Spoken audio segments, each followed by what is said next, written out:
ada 7 sesi di mana kita udah melewati tentang berbahagia versinya Alkitab, dan berharap kita nggak hanya beroleh pengetahuan akan kebenaran tentang hal ini, namun juga kita beroleh pemahaman yang jelas dan mengalami apa yang disebut dengan bahagia. Oleh karena itu, bicara tentang berbahagia di bagian yang terakhir ini adalah orang yang dianiaya oleh sebab kebenaran. Matius pasalnya yang ke-5 ayat yang ke-10, berbahagialah orang yang dianiaya oleh sebab kebenaran, karena merekalah yang mempunyai kerajaan sorga. Nah, kali ini ada 3 ayat dari ayat 10 sampai dengan ayat yang ke-12. Kita akan lihat dan belajar bersama-sama dan menangkap pesan Tuhan ini utuh di dalam pemahaman tubuh jiwa roh kita. Matius 5 ayat yang ke-10 mengatakan dianiaya oleh sebab kebenaran. Di dalam King James Version disebutkan mengalami persekusi karena kebenaran yang dilakukan. Di dalam bahasa Yunani dikatakan dianiaya oleh sebab perbuatan benar yang telah dilakukan. Dan di dalam bahasa Ibrani dikatakan hadir davim hadsedakah, yang artinya orang-orang yang dianiaya karena kebenaran. Tentunya menjadi bahagia karena dianiaya itu tidak berhenti sampai di situ, namun dianiaya oleh sebab melakukan apa yang benar. Kita lanjutkan kembali di Matius 5 ayat yang ke-11.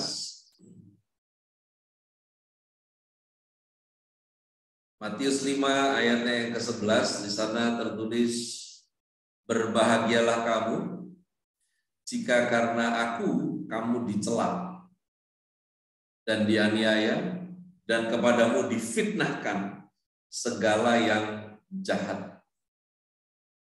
Kalau tadi di Matius 5 ayat 10 disebut dianiaya oleh sebab kebenaran, ya ditambahkan kembali di Matius 5 ayat 11, dicela dan dianiaya. Kemudian kepadamu difitnahkan segala yang jahat. Di mana teks ini mengatakan tentang dihina, dianiaya di dalam ketidakbenaran atau yang disebut dengan hikmah, ya, disebut hikmat. Justru karena kamu lakukan apa yang benar, karena kamu beroleh hikmat dan kamu berlaku sebagaimana hikmat yang dari Tuhan kamu dapat dan kamu bertindak demikian, kemudian kamu difitnah, kamu dianiaya, dicela. Di dalam ayat yang ke-11 memang di sana kelihatan peningkatan pikiran, peningkatan perlakuannya bertambah. Awalnya dicela, lalu kemudian dianiaya, dan akhirnya difitnahkan segala yang jahat.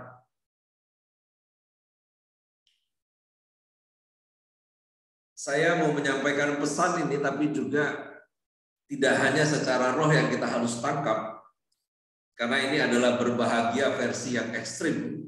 Namun ini yang seharusnya terjadi, dan ini proses yang tidak bisa dihindari oleh setiap kita orang percaya, di mana ada konteks pada ayat ini yang kita harus paham. Apa sebenarnya yang membuat para pengikut Yesus menjadi korban penganiayaan orang-orang Romawi pada masa itu? Yang mana ketika Yesus sampaikan pesan ini, khotbah di bukit ini kan situasinya berada di bawah pemerintahan Romawi. Yang mana ini menjadi bahan juga untuk kita bisa paham bahwa ayat ini tetap berguna hari ini buat kehidupan kita gereja Tuhan. Namun kita tidak bisa mengesampingkan konteks dari teks yang ditulis itu apaan nih, konteks situasinya. Nah, ada 2 alasan tentang apa sebenarnya yang membuat para pengikut Yesus menjadi korban penganiayaan orang-orang Romawi. Alasan yang pertama adalah faktor ketegaran hati dan penolakan para pengikut Kristus untuk mengakui dan menyembah Kaisar Roma sebagai Tuhan. Mengapa demikian? Pada waktu tersebut, pada masa tersebut, wilayah kekuasaan Kekaisaran Romawi itu mencakup bentangan dunia yang kini membentang dari Inggris sampai ke Afghanistan dan dari Lerna sampai ke Afrika Utara. Nah, dalam upaya mempersatukan seluruh wilayah itu, Kekaisaran Romawi mewajibkan satu peribadatan yang mengikat semua warga Romawi dan warga yang ditaklukkan, yaitu peribadatan penyembahan kepada dewi-dewi Roma. Nah, peribadatan itu diterima tanpa banyak rintangan dan terus berkembang pesat. Karena jasa Kaisar yang telah menciptakan Pax Romana, yaitu kedamaian di seluruh wilayah kekaisaran berkat keadilan dan kebijaksanaan sistem pemerintahan yang dia buat, maka situasi damai berkat kebijakan Kaisar Roma itulah yang dalam perkembangan peribadatan selanjutnya melahirkan kepercayaan bahwa Kaisar sendiri akhirnya diakui sebagai titisan dewa atau keturunan para dewa. Alhasil, setiap orang harus memberikan penghormatan ilahi dan penyembahan kepada Kaisar Roma. Penghormatan dan penyembahan kepada Kaisar Roma tersebut ternyata dapat mempersatukan seluruh wilayah kekaisaran, sehingga peribadatan itu pun dipolitisir demi kepentingan politik. Nah, selanjutnya adalah semua orang diwajibkan, diharuskan menyembah Kaisar dengan kewajiban membakar kemenyan setahun sekali, seraya mengucapkan kata Kaisar adalah Tuhan. Orang yang melakukan kultus tersebut memperoleh selembar sertifikat yang disebut libellus dengan pernyataan bahwa orang tersebut telah menyembah Kaisar. Nah, praktek yang mengkultuskan Kaisar Roma dan penghormatan ilahi terhadap manusia tersebutlah yang ditentang dan ditolak oleh para pengikut Yesus pada masa itu. Mereka hanya mau menyembah Tuhan dan mengakui Yesus Kristus sajalah Tuhan mereka. Akibatnya, mereka dianggap pembangkang, dan meski mereka termasuk golongan orang-orang baik, tetapi mereka pengikut-pengikut Yesus otomatis digolongkan sebagai orang-orang jahat yang tidak setia pada pemerintah. Kejahatan mereka adalah menempatkan Yesus Kristus di atas Kaisar Roma. Kesetiaan mereka pada Yesus itulah yang mendatangkan penganiayaan, mendatangkan penyiksaan, bahkan kematian pada mereka. Ini alasan yang pertama, apa sebenarnya membuat para pengikut Yesus menjadi korban penganiayaan orang-orang Romawi, dan apa latar belakang berbahagia oleh sebab dianiaya oleh sebab kebenaran. Nah, alasan yang kedua adalah isapan jempol dan tuduhan dari orang-orang Yahudi yang tersebar luas keluar Palestina bahwa para pengikut Yesus tergolong kelompok orang-orang kanibal yang melakukan perbuatan-perbuatan amoral. Nah, di sini mulai ada fitnah. Mereka yang dalam pertemuan kasih mingguan memberi salam dengan ciuman damai ditafsirkan salah oleh orang-orang Yahudi sebagai pesta amoral pemuas hawa nafsu. Kenangan akan kata-kata Yesus dalam perjamuan malam terakhir yang menunjuk roti sebagai tubuhnya dan anggur sebagai darahnya, itu diputar balikan menjadi kisah kanibalis dari para pengikut Yesus yang mengorbankan bayi-bayi mereka dan memakan dagingnya sebagai makanan pesta. Sampai segitunya fitnah. Perjamuan kudus diputarbalikkan menjadi perjamuan pesta kanibalis. Fitnah tersebut, tuduhan terhadap yang tidak benar tersebut, tuduhan praktek-praktek peribadatan amoral kanibalis itulah yang membangkitkan amarah orang-orang Romawi dan penganiayaan terhadap para pengikut Yesus. Dianiaya, dicela, difitnah. Sengsara macam itu yang Yesus bilang mendatangkan bahagia. Aniaya yang seperti itu yang Yesus bilang akan membawa sukacita. Saya berharap kita bisa satu frekuensi dengan apa yang Yesus sampaikan ini. Karena penganiayaan yang dimaksud ini bukan sekedar aniaya. Dianiaya oleh karena kebenaran itu sama artinya dengan menderita penganiayaan karena melakukan kehendak Allah. Pernah ngalami? Anda pernah jalani itu? Anda sampaikan apa yang benar kepada orang-orang terdekat, tapi justru Anda dianggap aneh, itu masih enteng kalau kamu dianggap aneh. Yang lebih parah lagi kalau kamu dianggap kasar karena menyampaikan apa yang benar. Kalau Anda pernah ngalami, saya pernah ngalami. Teguran, nasihat yang kita berikan akhirnya dianggap menjadi sampah karena seolah itu terlalu keras. Bahkan kalau kita melihat dari latar belakang konteks, Yesus itu tidak serta-merta ditekan oleh pemerintahan Romawi, tapi justru lingkar satu yang kemudian menganiaya, mencela dan memfitnah, yaitu Yahudi itu sendiri. Yahudi sendiri dengan segala kastanya, kelompok paguyuban yang ada, dari Farisi, Saduki, dan lain sebagainya, itu semuanya kompakan. Jadi Anda bisa bayangkan, mereka adalah kelompok orang-orang yang seharusnya mendukung, karena mereka menanti kedatangan Mesias sudah lama, tapi giliran Mesias datang, justru mereka yang sekongkol untuk menolak, mencelanya, menganiaya. Bisa Anda lihat analogi, ini bukan analogi, tetapi praktisnya terjadi dalam kehidupan kita masa sekarang.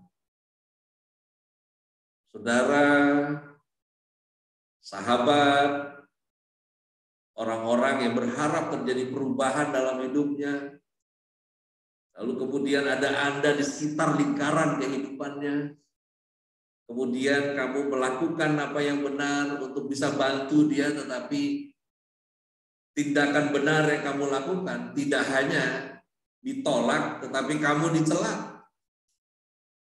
Kalau Anda sudah sampai di situ, firman bilang berbahagialah kamu. Kamu yang bantu, kamu yang dicela, kamu yang tolong, kamu yang dianiaya. Penganiayaan pada masa kini tidak berada di level di mana para martir waktu itu hidup. Yang berdarah sekarang itu bukan daging kamu. Yang berdarah sekarang itu hatimu. Yang ditekan itu sekarang adalah percayamu kepada apa yang benar yang kamu sudah lakukan. Hanya ada satu kebenaran, yakni apa yang sesuai dengan kehendak Allah. Orang yang menderita karena kebenaran, mereka yang punya kerajaan surga. Orang yang menderita karena kebenaran, mereka lah yang masuk ke dalam kebenaran, damai sejahtera, sukacita oleh Roh Kudus dan kuasa. Artinya orang itu bukan pemilik karena pemiliknya Allah, tetapi ada dan saya disebut yang mempunyai kerajaan surga. Itu artinya menerima berkat karunia dari Allah yang berdaulat atas apa yang menjadi miliknya. Ungkapan berbahagialah kamu dikatakan jika karena aku searti dengan karena kamu adalah pengikutku.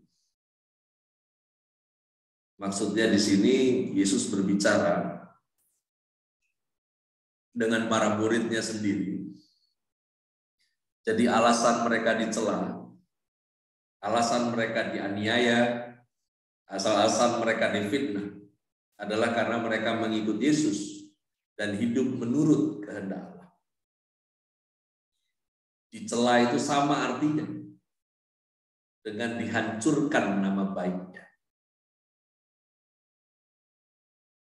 Pernah ngalamin? Kalau kamu pengikut Kristus yang sejati, pasti pernah mengalami. Mengalaminya di dalam lingkar keluarga kandungmu, bahkan mengalaminya di lingkar pelayanan. 94 sampai hari ini, saya cukup banyak mengalami serangan dari nama baik yang coba untuk dihancurkan. Sudah melakukan apa yang benar, tetapi gimana caranya nama itu dihancurkan. Sudah sampaikan apa yang benar, tetapi diupayakan supaya hancur nama baiknya. Dicela, itu sama artinya dengan dihancurkan nama baiknya. Dianiaya, itu sama artinya dengan menderita penganiayaan. Mungkin Anda nggak dicambuk, tapi penolakan itu sama rasanya dengan cambukan. Anda tidak dikurung, tapi dikucilkan itu sama sakitnya dengan Anda dikurung. Semakin kesini, semakin tahunnya tua, 2022 menjelang 2023, saya mulai ngalami dari sekian ribu jaringan kerjasama pelayanan. Satu persatu ada golongan-golongan yang menolak. Menolak, saya nggak menyangka dari kebenaran yang saya sampaikan, akhirnya bukan hanya kebenarannya yang ditolak, sayanya juga ditolak.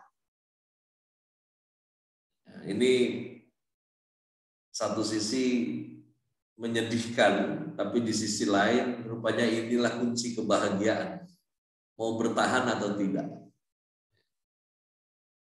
Karena memang kekristenan dari masa ke masa semakin dahsyat penyesatan yang terjadi. Anda bisa lihat tadi konteksnya di mana Yesus ngomong ketika pemerintahan Romawi itu mengharuskan di dalam waktu sekian, waktu sekali, di mana harus dilakukan penyembahan atas nama Kaisar, di mana setiap orang wajib membakar kemenyan setahun sekali, kemudian mengucapkan bahwa Kaisar adalah Tuhan. Sampai-sampai itu diberikan label sertifikasi siapa yang sudah melakukan hal tersebut. Jadi mungkin kalau zaman itu sudah ada aplikasi, itu versi seperti Peduli Lindungi, versi Romawi gitu. Lu nggak bisa masuk ke pasar kalau udah ada belum itu sertifikasinya. Dan orang yang mau berbisnis pada masa itu pasti terkait dengan urusan ekonomi. Lu punya sertifikasi nggak? Kalau kamu itu nyembah Kaisar sebagai Tuhan. Kalau enggak, kita beda berarti. Kalau beda ya nggak jadi deal bisnis. Situasi yang nggak gampang. Dan ini dari masa ke masa tekanan seperti ini terjadi. Dan rupanya inilah jalan untuk Anda dan saya menjadi bahagia. Difitnah, segala yang jahat itu sama artinya dengan dituduh berbuat kejahatan yang tanpa dasar. Bahkan beberapa bulan yang lalu ketika sebuah komunitas yang cukup besar mengucapkan terima kasih atas pelayanan firman yang saya layani, mereka menyebutnya dengan Pastor, thank you for your brutal truth. Mereka mengatakan apa yang saya sampaikan adalah kebenaran yang brutal. Saya percaya kebenaran nggak pernah brutal, Tetapi saking brutalnya orang tersesat, maka apa yang benar disangka brutal. Sementara kita sampaikan yang lurus-lurus. Berapa waktu lalu saya coba untuk memahami, coba untuk mendalami apa yang sebenarnya Tuhan mau lakukan. Karena menjelang 1 tahun terakhir kemarin yang berjalan, saya kok bisa-bisanya diberi kesempatan melayani di tengah jemaah yang aneh-aneh pengajarannya. Yang kalau ketemu muka dengan muka gitu bisa-bisanya gitu. Kalau ketemu, Pastor, lihat wajah saya, kira-kira Tuhan bicara apa ini? Ini yang ajaib-ajaib begini nih. Saya percaya sampai hari ini ada perjumpaan dengan Tuhan antar person, masih ada perkara-perkara supernatural, masih ada. Tapi Anda nggak bisa create itu sendiri. Saya percaya masih ada pesan-pesan khusus di dalam pergumulan doa, gembala doakan jemaatnya, itu ada. Tapi nggak begitu polanya di mana kamu ketemu saya, ya. Siapa sini ketemu saya mau coba-coba tanya. Martin mau ketemu saya, siapa mau ketemu terus. Pastor kira-kira saya gimana? Nah, saya cuma tinggal tanya aja. Timbanganmu berapa sekarang? Ya, mau ngomong apa? Ya. Karena kalau memang Tuhan sudah suruh saya bicara sesuatu, kamu nggak perlu tanya, saya pasti sampaikan sesuatu. Dan inilah di mana kita hidup di masa-masa kekristenan sekarang yang sangat diminati adalah penuh dengan sensasi, bukan dengan esensi.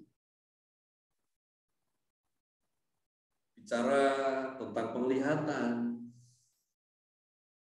gak apa-apa, saya nggak anti penglihatan. Tapi kalau bicara soal penglihatan, maka harus ada penyelesaian. Karena Tuhan yang kita sembah bukan Tuhan yang mistis. Ketika Dia memperlihatkan sesuatu, maka sesungguhnya Dia sedang mengutus kita untuk sesuatu. Dan ketika Dia mengutus kita untuk sesuatu, maka Tuhan akan mendirect dan sebelumnya menjabarkan kita harus lakukan apa. Maka dari ada sebuah kesaksian yang agak ajaib-ajaib kemarin itu, saya akhirnya kok terdorong, ya, hasrat ini terdorong untuk mengupas kembali dari Efesus tentang perlengkapan rohani. Saudara, perlengkapan rohani itu kalau di Efesus ada 6. Nah, dari 6 ini ada alasan kenapa ada 6. Karena bentuk serangannya pasti dari 6 ini. Dan kenapa gunakan visual imajinasinya seperti itu? Karena memang serangannya di dalam roh modelnya seperti itu. Tapi ingat, dari 6 perlengkapan itu bukan sensasional, itu semuanya esensi. Ketika dikatakan ada ketopong, ada baju zirah, ada ikat pinggang, ada pedang roh, ada perisai, ada kasut, itu semuanya bukan pesan imajinatif. Itu semua ada esensinya. Nah, yang kacau kan kita sibuk dengan visual imajinasinya. Oh, pedang roh itu bentuknya seperti pedang Star Wars. Ya, pastor, saya dilihat di penglihatan. Itu perisainya itu besar sekali. Gak mungkin perisainya besar banget juga ya. Nanti bawanya gimana? Itu besar banget dan warnanya emas. Bodoh amat mau warnanya apa. Tapi sekarang esensinya apa? Kemarin ada ngobrol dengan sesama teman gembala, dia bilang begini, Pastor, memang Tuhan pakai you di mimbar itu untuk pengajaran. Kalau saya dipakai Tuhan untuk profetik. Saya bilang siapapun yang naik mimbar untuk sampaikan kebenaran, dia sudah pasti ngajar. Benar gak?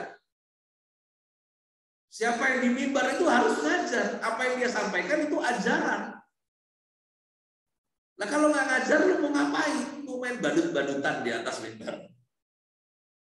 Nah saya bilang tidak ada karunia mengajar, itu tidak ada. Karena memang siapa yang sampaikan pesan Tuhan di atas mimbar pasti ajarkan sesuatu. Bahkan ketika kita menyampaikan sebuah kesaksian hidup di dalam khotbah saja, kita sedang mengajarkan sesuatu. Tapi nggak mudah untuk luruskan ini semua ketika kita sampaikan apa yang benar. Saya mulai rasa pengucilan itu terjadi. Ya mulai ada pintu-pintu yang tertutup.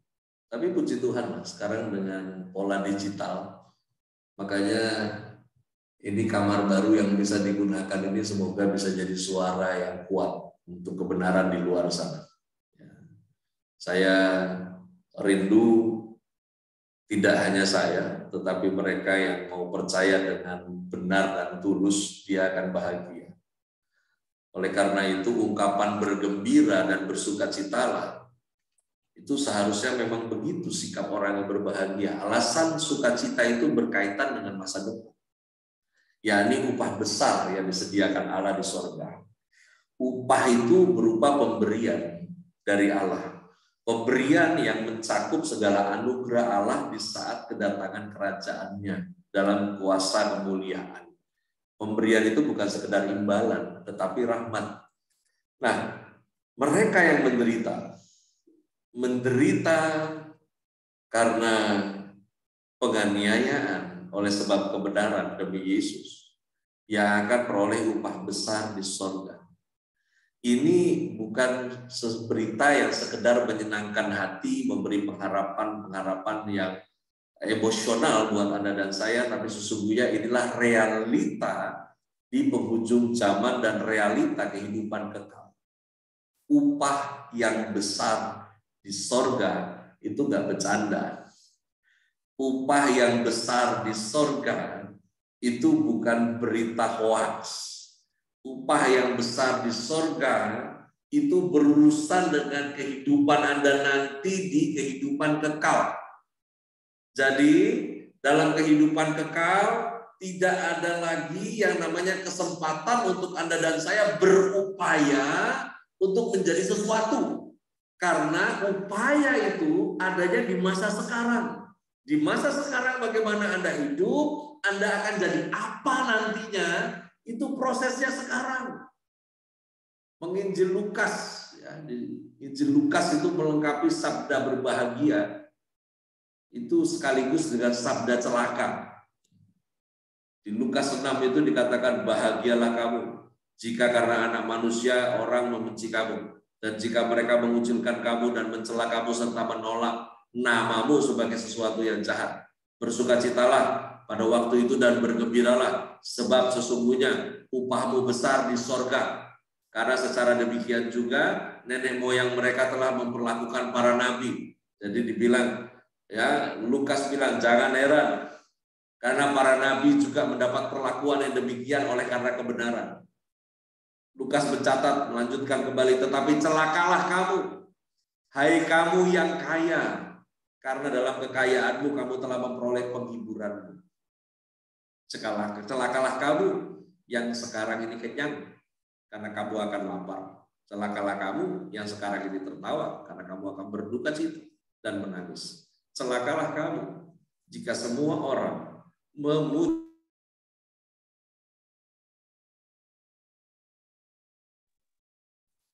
Karena secara demikian juga nenek moyang mereka telah memperlakukan nabi-nabi palsu.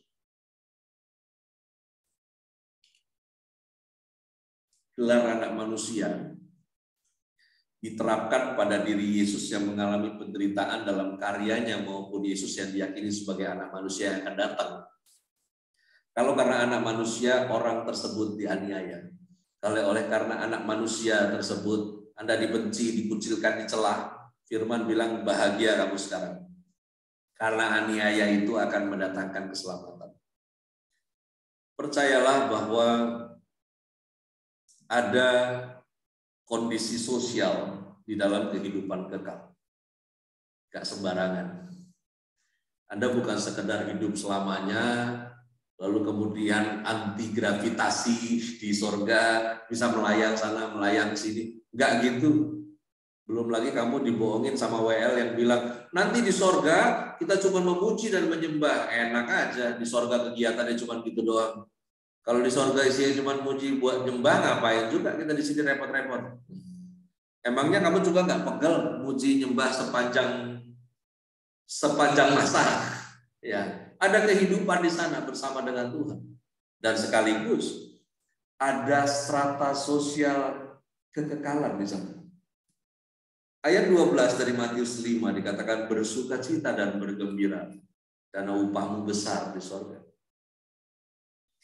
Sebab demikian juga telah dianiaya nabi-nabi yang sebelum kamu. Rejoice. Dikatakan di dalam teks terjemahannya homistos polus entois uranois, dikatakan pahala banyak di sorga buat kamu. Kalau bahasa Yunani gunakan istilah pahala, di dalam bahasa Ibrani dikatakan sekarhem, upah kalian raf, besar di dalam sorga. Alkitab berkata bahwa dalam kalendernya Tuhan, dari apa yang kita dapat dari Alkitab, ketika hari terakhir itu tiba, maka mereka yang mati dalam Kristus pertama kali dibangkitkan. Setelah yang mati dalam Kristus dibangkitkan, yang masih hidup itu terangkat, dan kemudian setelah terangkat kita berkumpul di awan-awan. Nggak hanya mengawang-awang di awan-awan, akan ada sesi yang kita masuk. Sesinya adalah pengadilan, di mana disebut pengadilan untuk Anda dan saya menerima upah. Di sana setiap orang percaya akan mendapat jatah mahkota dalam kehidupannya. Mahkota ini bukan sekedar buat nambah-nambahin berat di kepalamu, bukan. Tetapi mahkota tersebut berapa kamu dapat, itu sangat bergantung kamu jadi siapa nantinya. Dan setelah event itu selesai, maka kita akan masuk ke dalam sebuah acara yang namanya perjamuan. Ya, perjamuan kawin anak domba. Sementara di bawah ini di bumi ada 2 sesi. Ya, sesi adalah 3,5 tahun masa sengsara plus 3,5 tahun masa sengsara. Antikris berkuasa di bumi, sementara kita yang bertahan untuk percaya ada 2 sesi acara di atas. Nah, setelah masuk dalam perjamuan anak domba, maka setelah itulah dalam rangkaiannya akan turun orang-orang kudusnya memerintah. Ini yang disebut dengan pemerintahan milenium, di mana orang-orang kudusnya akan memerintah bersama dengan Kristus. Nah, itu dipengaruhi salah satunya oleh kejadian-kejadian masa kini, di mana Anda dan saya tetap bertahan ketika oleh kebenaran kamu dianiaya, kamu dicela. Bahagianya nggak hanya nanti, bahagianya dari sekarang. Kenapa? Karena kamu tidak terikat dengan dunia ini, dan bahagiamu adalah terikatmu dengan Tuhan. Wahyu 22 ayat 12 katakan, sesungguhnya aku datang segera, dan aku membawa upahku untuk membalaskan kepada setiap orang menurut perbuatannya. Dia nggak akan tunda, dia nggak akan geser jadwalnya, dia nggak akan reschedule. Waktunya tepat. Masalahnya hidden, Anda dan saya nggak tahu. Tapi dia akan bawa upah daripadanya untuk balaskan kepada setiap orang menurut perbuatannya. Maka dari segi konteks yang disebut dengan nubuatan, yang sekarang sok-sokan dengan istilah profetik, percayalah 4.000 tahun yang lalu, di mana manusia muncul lalu kemudian bikin kacau dengan keputusannya, lalu Tuhan dengan segala rancangan yang sempurna untuk menyelamatkan manusia dan membangun sebuah bangsa pilihan. Dalam proses itu, ada informasi-informasi tentang masa depan yang Tuhan sampaikan lewat nabi-nabinya. Itu yang disebut nubuatan. Dan nubuatan pada masa perjanjian lama terjadi progres. Sementara ada yang digenapi, sementara ada berita yang baru. Sementara digenapi, sementara ada berita yang baru. Dan dalam perjalanan itu sampailah di masa di mana Kristus muncul. Dan ketika masa Kristus muncul, di masa itulah terjadi progres yang terakhir tentang berita-berita informasi masa depan. Dan masuklah ke masa rasul-rasul. Dan ketika masa rasul-rasul bisa dikatakan mulai hari Pentakosta. Disitulah orang percaya diberi kuasa untuk masuk dalam penggenapan nubuatan. Jadi sebetulnya nubuatan yang ada di masa sekarang nggak masuk dalam kategori nubuatan, lebih kepada pesan Tuhan secara personal sebetulnya. Ya. Kalau saya doain siapa terus sampaikan sesuatu itu nggak level nubuatan, itu sebetulnya pesan Tuhan secara personal. Nah, Anda dan saya sekarang hidup di masa di mana bukan era nubuatan lagi, tapi era penggenapan. Nah, sekarang setiap manusia itu sesungguhnya masuk dalam penggenapan nubuatan firman. Nah, sekarang masalahnya adalah Anda dan saya itu masuk di barisan penggenap nubuatan yang mana? Masuk dalam barisan yang binasa atau kamu masuk dalam barisan yang menuju kepada keselamatan kekal. Ibrani 11 ayatnya yang ke-6 dikatakan, tetapi tanpa iman tidak mungkin orang berkenan kepada Allah. Sebab barang siapa berpaling kepada Allah, ia harus percaya bahwa Allah ada dan bahwa Allah memberi upah kepada orang yang sungguh-sungguh mencari Dia. Kalau kamu percaya, harusnya bukan sekedar percaya Allah itu ada, tapi Anda dan saya juga harus percaya kalau yang namanya upah itu sungguh ada di masa depan. Dan itu penting, karena nanti ketika pembagian nanti, kamu bisa nyesel, karena kamu nggak maksimal hidupmu untuk Tuhan di masa sekarang. Dan itu nggak bisa minta jatah waktu perpanjangan dengan Tuhanmu. Ini hidup. Anda bukan main bola minta waktu perpanjangan. Ibrani 11 ayat 26, ia menganggap penghinaan karena Kristus sebagai kekayaan yang lebih besar daripada semua harta Mesir. Sebab pandangannya ia arahkan kepada upah. Sultan bos. Tapi daripada menyembah sama seperti yang disembah orang Mesir, setelah dia tahu dia siapa, dia memilih untuk ikut Elohim saja. Itu keputusannya. Dia memandang bahwa upah yang dari Tuhan itu jauh lebih terhormat. Dia menerima segala penghinaan karena dia percaya kepada Allah yang hidup, bahwa penghinaan karena Kristus sebagai kekayaan yang lebih besar dari semua harta Mesir. Maka itu mari arahkan pandanganmu kepada upah. Bukan saya bilang, udahlah, gak usah sibuk dengan kehidupan di masa sekarang yang apa yang dibutuhkan di bumi. Ada banyak hal yang kita masih perlukan di bumi. Ada banyak urusan yang kita masih terkait dengan segala urusan di dunia ini. Tapi ingat, ketika kamu berurusan dengan segala sesuatu yang ada di dunia ini, tetap arahkan pandanganmu kepada upah yang dari Tuhan. Karena kalau tidak, kita sibuk dengan pencarian yang sia-sia. Useless pencarianmu. Usahamu sia-sia. Ibrani 10 ayat 35 di sana tertulis, sebab itu janganlah kamu melepaskan kepercayaanmu, karena besar upah yang menantinya. Besar upah yang menantinya. Karena itu jadilah berbahagia. Yesus mengucapkan berbahagialah. Ya, di dalam bahasa Yunani-nya makarios. Berbahagia, diberkati, terberkati, dan beruntung karena kebaikan-kebaikan surgawi.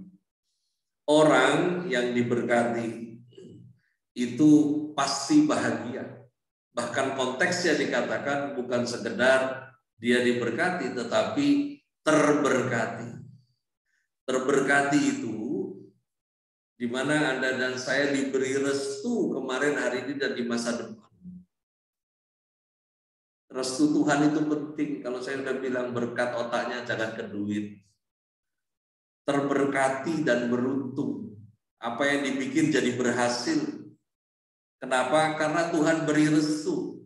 Kalau Tuhan beri Anda restu, segala perangkat sorga itu mendukung Anda dan saya. Dan kata Yunani untuk makarioi itu bukan berarti semoga kamu berbahagia. Tetapi kamu sekarang adalah berbahagia. Sekarang kamulah yang terberkati. Kalau dunia ada janji, saya mau bilang dunia bohong buat kamu. Karena dunia nggak bisa janji yang benar. Dan bumi ini sedang menuju kepada kehancurannya. Saya tidak sedang menakuti, tapi saya mau sampaikan tentang realita yang sebenarnya. Karena kebenaran itu nyata. Firman Tuhan itu selalu berhasil, tidak pernah gagal. Tuhan mau Anda dan saya nggak sekedar hidup. Tuhan mau Anda dan saya hidup, benar-benar hidup. Bahkan kata hidup dalam bahasa Yunani ada dua. Ada disebut bios, ada yang disebut zoe. Bios itu cuma kehidupan yang seperti Anda pelajari di pelajaran biologi. Tuhan nggak mau Anda dan hidup hanya sekedar seperti itu, karena binatang pun hidup seperti itu. Tuhan mau Anda dan saya hidup mengalami kata hidup yang ada disebut zoe, di mana nggak sekedar hidup, tetapi Anda berkelimpahan akan kehidupan itu. Saya ulangi, berkelimpahan akan kehidupan itu. Beda dengan hidup berkelimpahan. Orang dunia cari hidup berkelimpahan. Tapi firman janji buat Anda harusnya mengalami kelimpahan akan hidup itu. Nggak sekedar hidup, menikmati hidup, terberkati di dalam hidup, dan sampai pada tempat di mana Kristus hidup dalam kekekalan, dan Anda dan saya juga hidup di sana. Selamat berbahagia, Tuhan Yesus memberkati kita sekalian.